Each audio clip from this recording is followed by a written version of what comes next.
Honra e glória a ti, Senhor, Cristo, palavra de Deus,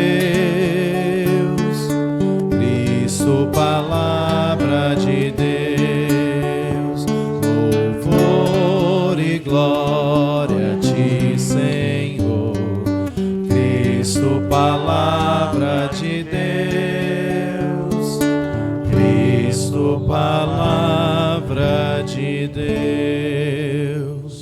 O Senhor esteja convosco. Ele está no meio de nós. Proclamação do Evangelho de Jesus Cristo segundo Mateus. Naquele tempo, os discípulos de João aproximaram-se de Jesus e perguntaram: por que razão nós e os fariseus praticamos jejuns, mas os teus discípulos não? Disse-lhes Jesus: por acaso os amigos do noivo podem estar de luto enquanto o noivo está com eles? Dias virão em que o noivo será tirado do meio deles. Então, sim, eles jejuarão. Palavra da salvação. Glória a vós, Senhor. Reverendíssimo Padre Patrício, caríssimos irmãos em Cristo, ao longo deste tempo quaresmal, nós escutaremos no meio de semana, por muitas vezes, os profetas. Dentre eles, mais comumente, o profeta Isaías, como acabamos de escutar hoje. E aqui o profeta, que é o porta-voz de Deus, ouve do povo uma reclamação. O povo de Israel se questionava por que Deus estava tão ausente, por que Deus não se colocava tão próximo a eles. Então, o profeta Isaías responde esta provocação do povo, este questionamento, pedindo para que eles possam jejuar mais, possam se entregar mais à oração, para que assim possam reconhecer Deus em todos os momentos e em todas as situações. E não somente viverem práticas exteriores, mas práticas que formem o coração para poderem contemplar a grandiosidade de Deus. O jejum, muito mais do que uma prática externa de nos abstermos, de pularmos algumas refeições, de até mesmo sentirmos fome, deve ser uma experiência que nos leva a termos uma fome espiritual, uma fome de Deus, buscarmos Deus neste tempo que o apóstolo Paulo, na quarta-feira de cinzas, nos disse que é um tempo favorável, para que assim possamos receber as graças que precisamos para combatermos os vícios e os pecados que residem em nossos corações. Jesus Cristo, no Evangelho, ele é questionado também sobre esta realidade do jejum.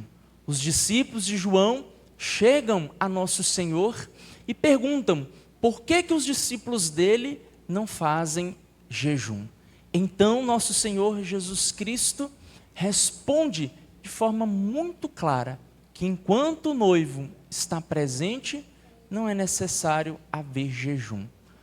Jesus está falando dele mesmo. Ele é o noivo. Ele é aquele prometido pelos profetas, inclusive pelo profeta Isaías. E enquanto ele estivesse junto dos seus, não era necessário o jejum. A igreja entende, à luz deste evangelho, que no domingo, que é o dia do Senhor, que é o dia preparado para cada um de nós, também não precisamos fazer jejum, porque o noivo está no nosso meio. Então, todas as práticas que vocês se propuseram a fazer neste tempo quaresmal, sejam elas mortificações, sejam elas penitências corporais, gastronômicas, morais, nós precisamos ter ciência de que no domingo nós não temos que fazer. Não é por isso que no domingo nós vamos pecar, ou vamos exagerar, ou vamos fazer muitas coisas que possam contrariar os nossos propósitos. Não é isso. mas entendermos que é dia de nos alegrarmos, porque o Senhor Jesus está no nosso meio. Só que Jesus também disse que quando o noivo for tirado, e aqui ele está anunciando a sua paixão, morte e depois ressurreição, aí sim será necessário o jejum. Por isso que nós estamos vivendo este tempo de intensificar as nossas práticas de jejum. Muitas vezes nós acreditamos que rezar, jejuar e fazer caridade é somente próprio deste tempo quaresmal. Não, nós precisamos fazer isto sempre, com muita frequência.